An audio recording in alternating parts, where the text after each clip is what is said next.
And when I tell you abuse not normal, terrible. I said nothing to no one. Why? Because I was threatened.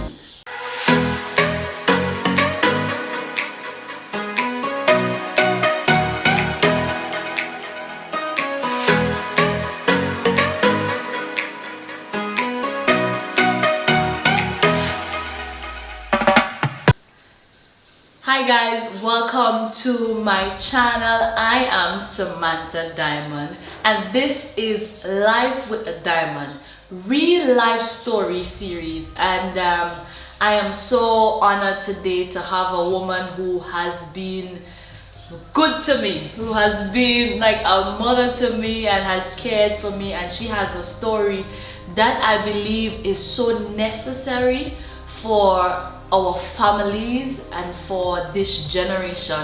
I am talking today to entrepreneur Cindy the Silver Days, Guyanese by birth, but she's now a Vincentian. We have claimed her eternally. Yeah, she's a woman of God, a woman of prayer and intercession. She loves God. She's married with three children. Two are here and one is abroad. So yeah, we're talking today about her story. She's going to tell us more about where she was and where God has brought her to and has delivered her from, and I know this is going to bless you. So Mama Cindy, as I like to call you, welcome to Life with a Diamond. Okay, Samantha, thank you for having me. It's always a pleasure to support you, and thanks again for having me. Yeah, and I know this is going to be a fruitful conversation, because it's a conversation that we don't have a lot, especially in our churches. So tell us a little bit about yourself, how you grew up, you know, where you grew up in Guyana. Okay. Okay, my name is Cindy the Silver Days. I was born to pastors. Now my parents grew up in a city in Guyana, Georgetown, and then they were called to the missionary field the very year they got married. So they went to the rural part of Guyana, which is around the Amerindians, the southern tip of Guyana, bordered with Brazil. And my parents started their ministry there. We didn't know anything about electricity. We never had electricity. We've never had a bathroom. We bathe at the river every day. Every day you wake up, you go down to the river, you have a shower. You bathe and you come up. We washed at the river. We never had electricity. By 6 o'clock we are already in. We cook on wood fire. This time my mother, she's not accustomed to this life because she grew up in the city. And so my father as well, he grew up in the city, so they know about city life. So it was a transition for them. But when God is in something, God gives you the grace and He gives you the know-how. He gives you the initiative of how to get things done. So you grew up, you know, relatively with loving parents, and yes, we grew up there for you and whatnot. Yes. All right. So let's start now. You went through a traumatic experience as a child, right? Okay, let's right. talk about that. So we grew up, like I told you, when at a certain point in life, my bigger brother, he got a scholarship to go to school in town, Georgetown. So every now and then, Mom would leave us and go to town to be with him sometimes, and she would leave our father alone. Our father didn't know to take care of children. Well, now when I say take care of girl children, our hair was always big and bushy. He didn't know how to comb it, he would pull it. And my father, my parents started a little business. My mother used to make like slice and cakes and so on, and send my brother to the community to sell. Then it grew. My father wanted to go to the gold mines to minister to the guys in the gold mines. So he used to go and just spend 2 days and come back. But when he decided, he said, you know what, we could do a business. Let us start carrying bread in and cakes and so on and sell. So when Mommy would go to town, and that business still have to continue going because we have to be supported, Daddy would leave us with a member of the church. And that member of the church had sons. And when they would leave us, there was a bigger brother, he would sexually molest me. From as small as about between 7 and 8. Right? It was a very, well, in those communities, incest and interfering with little girls is a norm. No. Right? Because in that particular village, the first man that would have sex with their daughter when they first start to see their menstrual cycle is the father. Wow. It's the custom. Wow. Right? So, and this went on for from 7 or 8 years old. Yeah, till it started. Yes. Until about 11. Okay, so that's about 3 years. Yes. And when I tell you abuse not normal, terrible. I said nothing to no one. Why? Because I was threatened. On numerous, and every time we would have these me and him would have these, and he was an older guy. He was old as my big brother. My big brother and him were friends. So that was around what age when you were a? He was about 15 years older than me. About 15 years older than you? Yeah. Okay, so he's like nearly 20 yeah, in his right. early 20s. Okay, yes. So this went on, and every time he said if he only tell anyone, he would take out a cutlass and he would show me. And then after this keep going on, I wasn't able to focus. I started feeling when I go to unit, I would get burnings and I would get sensations, in my private parts, and it was a terrible ordeal. And then when I started to go to school, I didn't do well in school, but I was never a dunce. Exactly, because what happened now, this thing never affected me until I go to school and sit down to do schoolwork or exams. This thing would play out in front of me. Everything that happened would just come and I would see it on my paper. Wow. I never failed a class, but I just never did well. My parents couldn't understand. My father, he didn't understand. They didn't know how to deal. They just find me different. I just was a different child. I would fight. I would be rude. I would be so numb.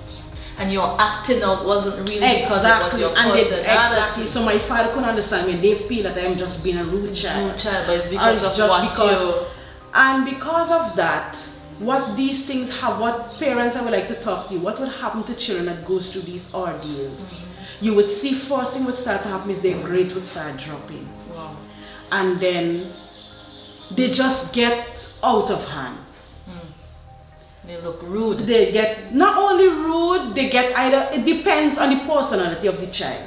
They would get resentful, they would be defensive. I was one of the defensive one because I think I always have to be defending me. And what also happened too, I was responsible for my brother and my sister. Although my brother was older than I am, I was responsible for them because I was the biggest sister. Oh. And he wanted to interfere with my sister, and I said, no, anything you want to do it to me. Wow. Because my sister was small and I protected her. Wow. Right? And anytime he would try to lure her away, I would go. I said, no, don't do her that. Do it to me. Wow. And he would put his penis everywhere a girl could go. Wow. It was terrible. Parents, you don't know what children go through when they go through these things. And as I grew up, I wasn't understood. All my brothers and sisters did extremely well in their academics, extremely well. Even my relatives, after a while, we left the interior because of better education. We left the interior and we came to town to live. We came to town to live with our extended family, our aunt and her children and my mother and her children. And I was the only one. They couldn't understand. My father used to always tell me something. He said, you just be right many times, but your behavior is what caused you to. And I couldn't, I just never felt love. I didn't feel like if anybody cared for me. Life was just, and mind you, I was in church, Oh. And remember, this that happened to me is a church member leader's son. Wow. So now it's hard for you to tell somebody that. Exactly, because my parents trusted this family. And from that, everywhere I go, even in school, boys would try to touch you. Because it's not just natural. It's exactly. Like this it's afterwards now. And that is the reason why I had to be so defensive. Yeah, because. And I built a wall of. And here I never used to fight with no girls in school. I used to beat up. And if they beat me today, I beat them tomorrow. Wow. I used to fight with boys. I just couldn't deal with. Wow. You understand? And everything, and it's like if when these things happen to you, and you know something the Lord showed me just a few years ago, when you have great destiny, the enemy, if he don't get you as a child, if he don't get you as a child, he can't get you again. Let's talk. Let's come through the process of your teenage years. Then we'll go back and speak to children who have gone through this, women who have gone through this and are living with the same secret. There's so many women suffering in silence. But let's talk about the effects after you were fighting with boys, you didn't do well in school. Let's talk about growing up as a woman with this experience. Now from as a teenager, I wasn't able to go to a senior secondary school. I went to a community high school. Let me tell you, I give my parents so much trouble in school. I'm the only one who, I fought with teachers. I'm the only one for my parents, that had to come to school for me. First day they give me monitors in the class, I beat up the whole class because they ain't hearing what I telling them. And that is something that I live with until now. I believe that I must be in control. Because if I am not in control, something go wrong. Yeah. So I have to take control because nobody is taking control for me. And because I don't ever blame my parents for this, because they did the best that they could have done. And I endeavored as a mother and as a parent to never turn a blind eye on nothing. I am always sensitive, not overprotective, but I am, any little thing I see that ain't straight, I am looking. And the thing is, and I suffered in silence. I never ever held a conversation with no one about this. Wow. And then, although I never had no subjects, I always got good jobs. And I couldn't understand why, but when I go to work, I just couldn't. I knew what to do, but it's just people again. Yeah, because your relationship. Exactly, with people, right. So I couldn't interact, but I love people. That's something that I love people. Let me just retract a little. When I was in primary school, there was a young man. He was the hottest thing in school, Samantha.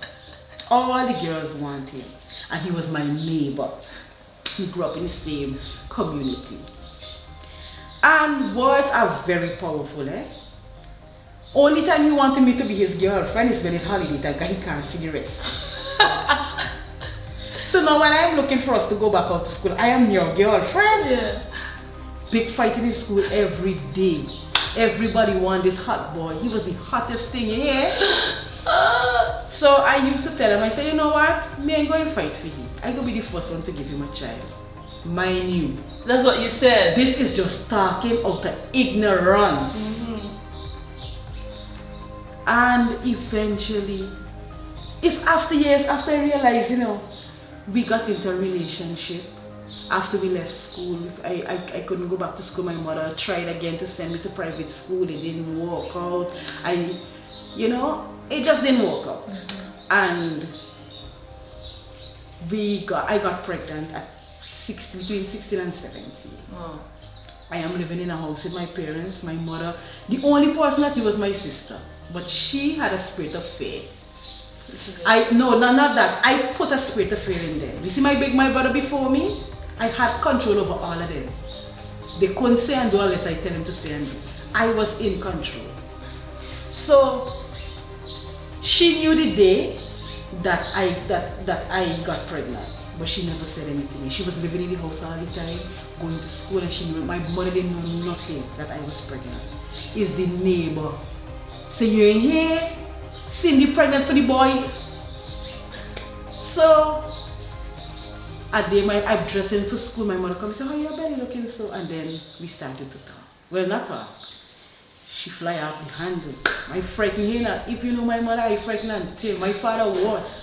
If you had known my parents, that's nothing for tell them. I always just so the guy used to say, "You go and tell your mother." I said, "You go find out the best way they could." I ain't telling them. So you went through that as a child. You're pregnant at 16. Now you have your own child to deal with, and you haven't healed from what you went through as a child. When after that, I always say, you know what, life don't worth living. But I never, one thing I never tell myself, I'm never gonna kill myself, because my parents instill in me that these things, when it happen, you can't get forgiveness. So I grew up and trying to find myself, then end up with this child, brought her up in the fear of God. Then a couple of years after, while I was there, I went, like I told you, I started working at immigration, so this is where we are now. And I met this guy. I just saw this guy come in and I said, boy, you have to be my man, boy. Just so. Words are so powerful. No, mind you, I never seen this man before. I don't know nothing about this man. You just claimed him? I just claim him. And the thing is, the man is not even a Guyanese. He's a foreigner come to the business. Samantha, 2 days after I got a call, an overseas call. Overseas call for the silver. Got this call and we started a relationship. And this is how he treated me very well. And I opened up to him, and that's the first time and the first person I've ever spoken to about what I went through. And then he started telling me, he lived in Canada, we had a long distance relationship. And he's the voice, he said, Cindy, but you know, till now, if you bring up that story, he could go to prison. He said that was wrong to you, and he started to tell me and started to show me, you know, what went wrong, and this is not what life is all about, and so on. Still there trying to figure out myself. I'm a parent of a child, but I must say, after the child was born, my entire family was very supportive. Oh. Even the church. I remembered I didn't have anything for the baby because the family of the boy, they rejected. They said it's not their child, for somebody else's. So they rejected the child. So now I have a child, I don't know how to deal with this child. Now this child is going to suffer from rejection. Me and all to go back a little, I went to an abortionist more than once to get rid of her. No. And I said, I can't take care of a child, my parents will kill me. The man, he told the doctor, he says, miss, something about this child, I can't touch this child. Just go to my place and don't ever come back. He told me that. So I'm there with this child, and so yes, with this gentleman that I met, he started to tell me how this is wrong, and he started to open up, and then when he would come together, he would show me affection, and you know, he said, no, this is how you need to be treated. He treated me well. And we came to St. Vincent for a vacation, and I came to St. Vincent and I loved St. Vincent. Right? While I was going to church as a child in Guyana, you would just get, people would just pick you out. It's either women would abuse you verbally, or they just don't like you. Men, if they can't touch you sexually, they embarrass you. I used to visit a friend or her brother, he would sexually abuse me. So it goes on because it's not only a physical experience, it is a spiritual something as well. Right? It interferes and it draws. And like I said, this is just to destroy a destiny. These things happen to destroy destiny. And everywhere you go, men would disrespect you, men would just feel they could sleep around with you. And I just don't understand. And I started to build walls now. Started to build walls up. Said, no, this thing has to stop happening to me. And you know, you try to. So let's talk about, because we could talk about so many things, but let's talk about, you know, your deliverance. Then we'll go back again. But let's talk about your Okay, so I came to St. Vincent, spent a few years. That relationship I had with that gentleman, it just vanished away. And a few years after, I met my husband at a trade fair, the Colombian trade fair. I met my husband, and I just met him and I said, hey, now from today, you're my man. She's that bold, people. She is that bold. And without any, he just asked me, where are you from? He said, I told you where I was. He said, you sound like if you're Guyanese. I said, well, I was born again. I hook him, Samantha. I hook him up and I leave the work right there. Pick up my bag. My boss asking me, where are you going? She said, I ferry. I told him, I'm going to the washroom. Oh, he said, but the washroom so, and you going so. I said, okay. I said, let me tell you. Here, so I called my husband, my present husband. Yeah. Then he was just, I just met him for the first time in my life. And I said, not do that, ladies. Don't do that. Don't run that race. Don't practice this at home. So I said, sir, where is your car? I didn't even give the man driving. If he walking, he's so shocked. He's so shocked that he just going with the flow. So that's how I met my husband. We started a relationship and it grew from one thing to the next and we got married. And then I said, you know what, we need to start going to church. One day we had a women's retreat at the college, medical college. And I didn't understand myself. I didn't think that I could do anything. I was just living life because I had life. There is no purpose for it. I didn't know what it is. When I go to conference and I hear about life skills, goals, core values, I say, but what do you mean I have none of these things? I don't have favorite colors. I don't have nothing. I'm just living because I could breathe every day and wake up. And I started going. I couldn't understand. I was so confused in my mind. I said, but I just can't fit into this thing when these people talking about you go. You have to follow out form about what you want to be when you grow up. I don't know what I want to be. I have no plan for life, none whatsoever. And this is what abuse and these things come to do. You can't see beyond. They come to limit you. Yeah. For you could just wake up from day to day and just live. When night comes, you sleep, you wake up, and next day you live. This is what this is for. Because there's a great destiny inside of you that the enemy is trying to hide you from seeing. Yeah. So one day she said, come, let us go. I didn't even have the money to go. She said, I'll pay for you. I went. And I remember I said, God, these things that happen in church, I really don't understand. As I grew up in church, I don't even know what it is to have really. I don't know what it is to fall in love. I never fall in love. I don't know what it is to fall in love. Somebody tell you they like you, you get in a relationship with them. So I said, I just can't fit in. I said, and I remember I was sitting right up the Holy Spirit. Something, I can't say the Holy Spirit, eh? Them times I didn't know what's the Holy Spirit. I went right up in front. And I sat at the first night of this conference and my eyes were closed and they were doing worship. When I opened my eyes, I saw this thick smoke, black smoke around me. So I am saying, and I can't see the person next to me, somebody was sitting there. I'm seeing this smoke, and this smoke is coming like from my private parts. Steam going up. And I said, well, what is this? I couldn't understand what it was. I said, I'm not smelling this smoke. This smoke should have a scent.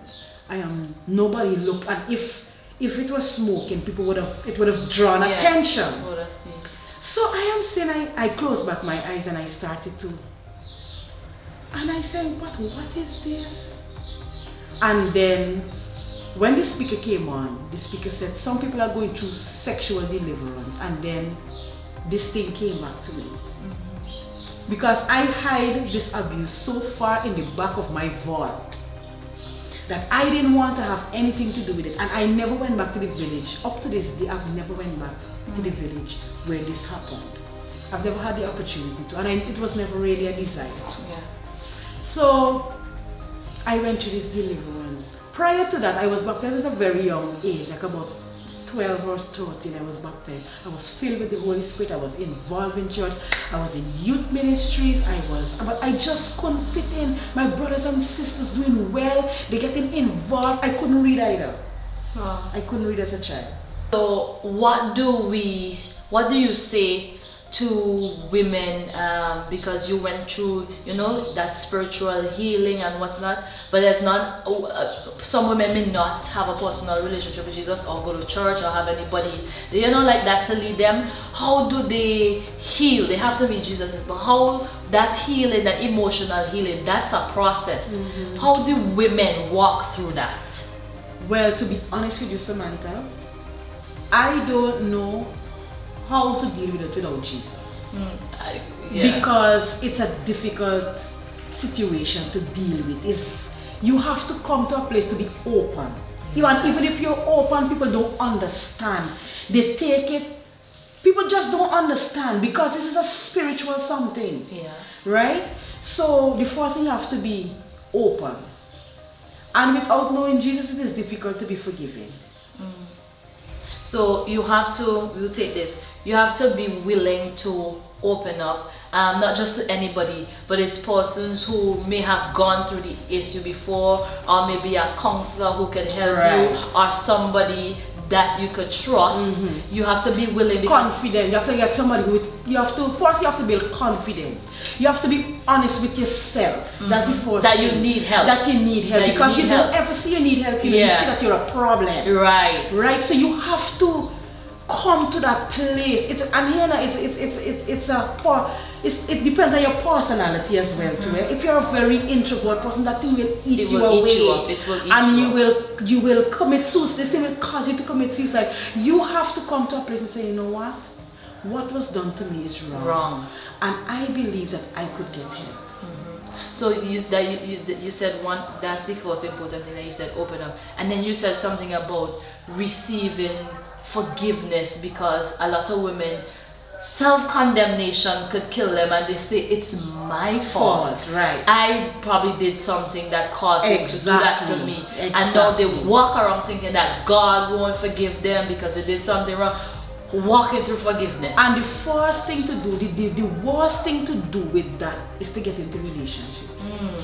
That's okay. You've gone into something else right there. But let's talk about the forgiveness first before you have to know what forgiveness is. And there is no way that you could go through this and love yourself. No way. It's God. It's only with God that this, for me, is possible. Yeah. I don't see it happening, because even I am in Christ now and I'm not totally delivered. I still have issues that I deal with. The enemy brings things to you every now and then. So for me, the first thing, you have to be open, honest with yourself. Find a trustworthy person. Look at videos, or you have to educate yourself as to how other women went through this. Right? And my biggest advocate is to know Jesus. Know Jesus. And it's receiving forgiveness is knowing that there is nothing that you could do to make God love you any less. Even though you've gone through so much mess as a child, He loves you anyway. So you come as you are and you receive the love of God, and that love will cause you to realize, God, I need your forgiveness, and it will help you to forgive the person that But the thing is, right? You can't, I'm telling you, it's a terrible thing. You can't just accept, even when you come to church and you accept Jesus' love, you cannot accept Jesus' love in that way. You have to have an encounter with Jesus that will change everything about you, and that you will have a different perspective of life. Because what happens is that because the walls have been there for so long, it's like the love of God has to come now like a force. Right. That He has to keep pressing. Like a hard gush like a of hammer. water. He has to break down until He gets to a soft place in your heart. And then you are able to now feel that feminine tenderness that you have on the inside, that you realize, I don't have to be strong for everything, but God could take care of me.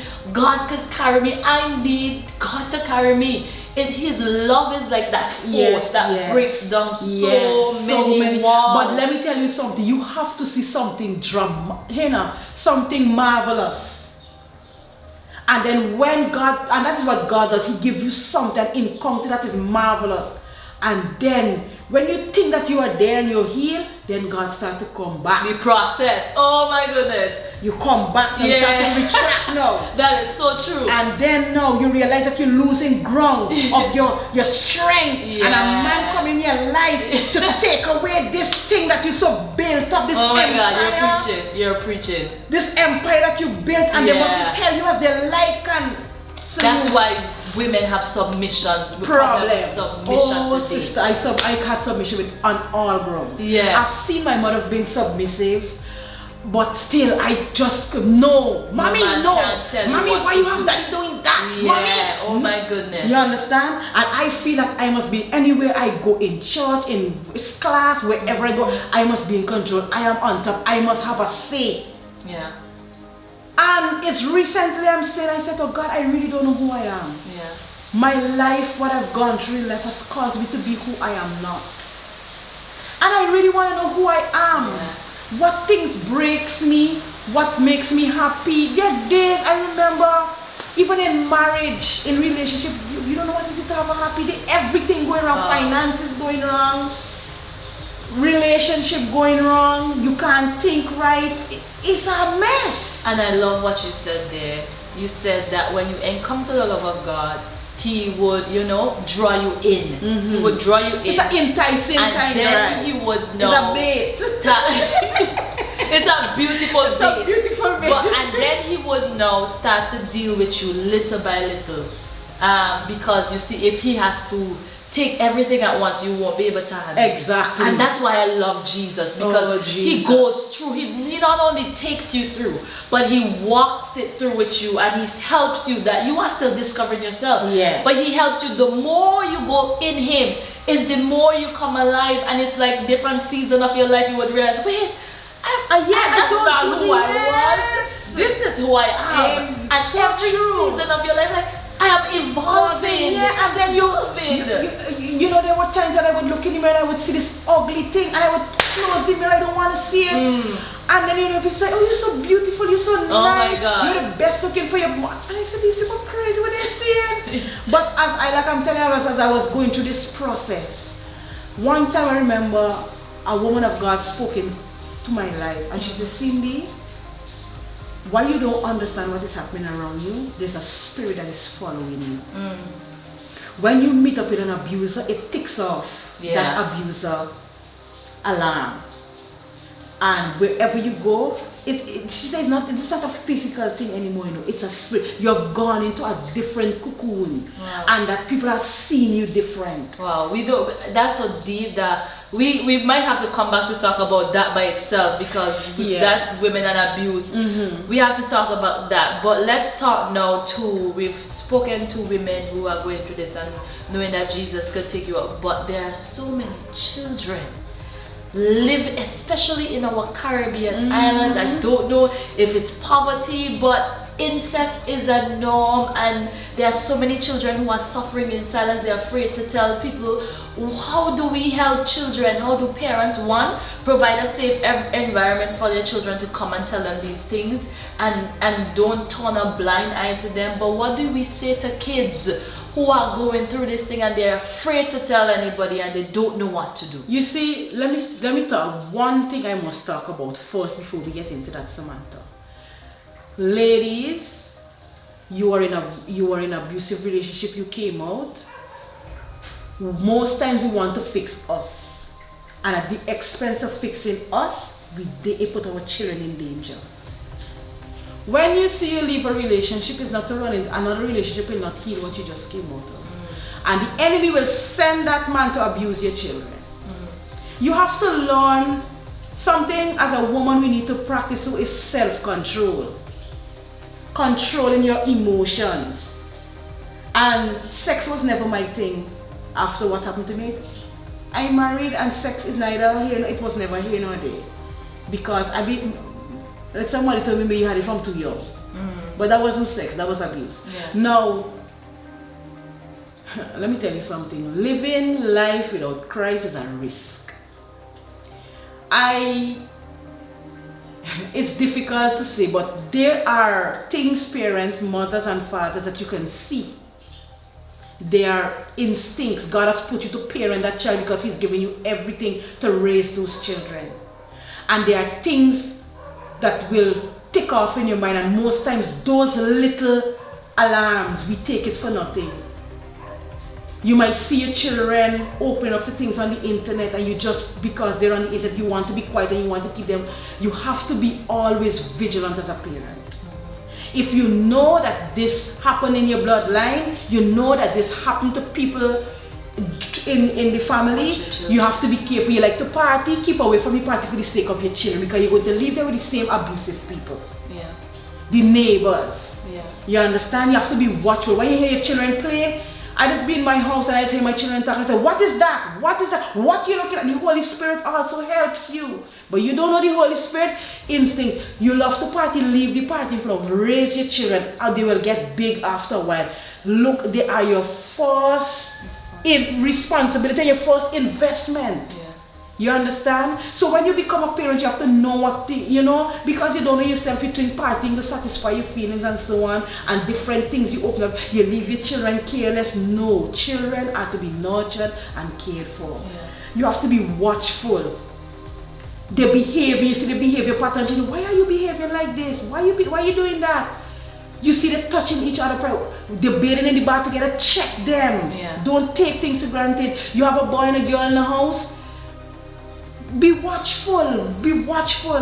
What happened there? The big one might tell you, mommy such and such, but ask the little one, what happened? Tell me what happened. And have an open relationship. I didn't have that open relationship with my first daughter because I think everything was licks, beat, cuss, fight. You understand? Yeah. And it didn't work. But I have learned. I said, I don't want this thing to repeat. You understand? You have to be careful the kind of clothes that you buy for your children because some of them are enticing. You have to be careful you dress your little children. Men feeds off of what they see. Yeah. And if they are into this pornography and so on, no matter even if a rat pass, they will undress that rat to know what is in that rat. So if you're little, you have to be careful what you open up your children to. You have your children whining between men, and you have to be careful. All of these are openings too. You understand the kind of conversations you have in front of the kind of things you entertain in your home, the kind of movies, the music, the people you have coming there. You know. Well, Mama Cindy, I don't want to make this too long, so I think we're going to come back for a part 2 with this topic because this is deep. This is deep. We're coming back for a part 2 with this subject. So I want to thank you so much for starting this conversation that I believe is going to be pivotal to the healing of not only women but children. So guys, that's it for this episode. I'll see you in part 2, real life story series. Definitely. Bye guys. Bye.